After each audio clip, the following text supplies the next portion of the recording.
Curating inclusive lists. There are a number of steps and things that you can consider when curating your reading list to make them more inclusive and representative for students. Structure. Adding structure to the list will aid navigation of that list and make it easier for students to distinguish key areas of study. Adding headings such as themes or weeks can be a great addition to a list, and there are also a number of other features where you can add value. Why not make use of the feature to add notes or annotations to items to give further context or background to the items on that list? There are also importance categories which will help students determine the core readings to focus on initially. Consider how you add items to the list throughout the year. If they are added chronologically, you may find that some titles will have limited impact or reach, as students may not get to the bottom of that list, particularly if it is lengthy. Content. Reviewing the diversity of authors and perspectives can be a good way of making sure that it is representative. We have provided a number of links in our toolkit Diversity Mark to sourcing new content. Pay attention to what is listed as core as opposed to recommended and background. Are there any key authors, thinkers or theory that could be decentered and more dominance given to other perspectives, or incorporating readings that challenge standard approaches in the discipline? Alternative media can be an effective way to raise visibility across a breadth of voices that may otherwise be marginalised. Accessible formats will also accommodate varied learning styles, needs and environments. If the discipline feels difficult to diversify, start conversations with students that recognise that and look for ways to view it through inclusive lenses such as inclusive pedagogies and frameworks. Collaboration. Include opportunities for students to add their voices and perspectives to the conversation. This could be by things like discussing the reading list and its purpose and implicit biases in a seminar or lecture, setting up a Padlet and asking for student suggestions to discuss further.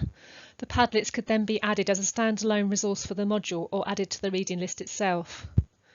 Offering a range of multiple perspectives in assigned readings and encouraging students to choose which to read, discuss and why.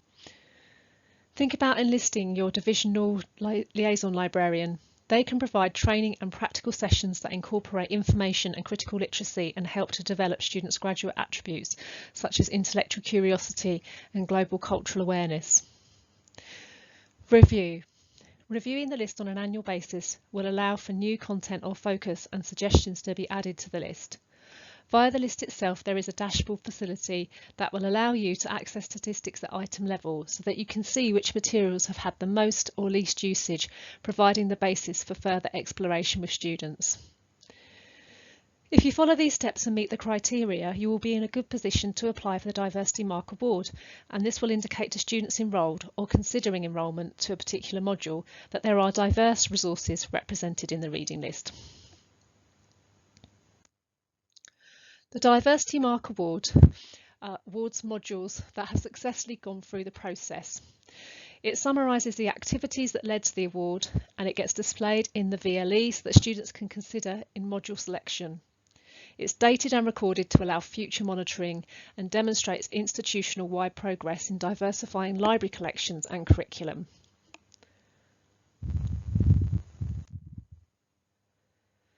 In the library, we've put together a Diversity Mark toolkit. It's an online toolkit that is aimed to support academics in diversifying reading lists in several different ways. We have links to alternative suppliers of content from diverse authors, tips on finding diverse authors and perspectives in our existing collections, and identifying best practice both internally and from other institutions. We also offer retreats to work with colleagues and students to co-create reading lists. We have worked with a number of students as change agents over the years as part of the Diversity Mark process, and we have found that this has added an extra element to the process. There are a number of ways in which you can engage students in the dialogue. So, for example, in class conversations and using things like Padlets and Jamboards for them to put forward ideas for resources or things that they may like to sort of discuss on a particular topic area.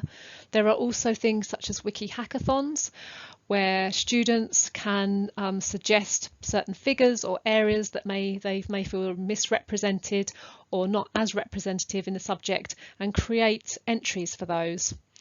Critical literacy. So in the library, we can work with you to offer critical literacy sessions where we can teach students about the resources that they use and thinking about being inclusive in their citation practices. And also just suggesting alternative sources from things that they may be engaging with in their everyday life.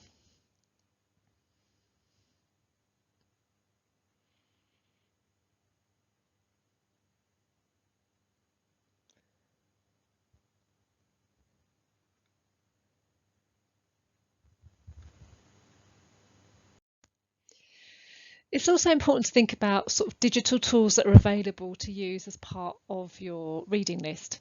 So we do have a range of digital resources and we have a digital first policy. So we have a number of resources that you can look at already to see what we have access to. One of the key ones being our digital resources directory. This directory lists everything we subscribe to, and you can also filter that by subject, but also you can filter it by the type of resource, and one of the types of the resources in that drop down is a diversity filter. So you can filter those to find the resources that we've been actively purchasing to support this work. You can also use things like CLA scans if you can't get the actual electronic title available and you don't need the entirety of that text. That can then open that up to students on that particular module. Open access textbooks, read and publish agreements. So we have lots of information on our research services area of the library website, which gives you more guidance on finding out which journals are open access. We have a number of agreements with these and we are continually looking to purchase those to make read and publish access free at the point of access.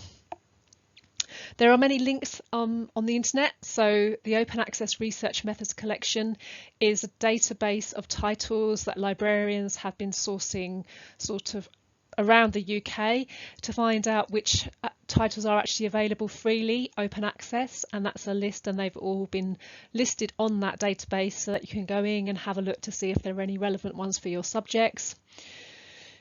We've already mentioned about using alternative resources such as videos and primary sources, and again those are the types of things that you can access and find out what we have at Kent via the digital resources directory.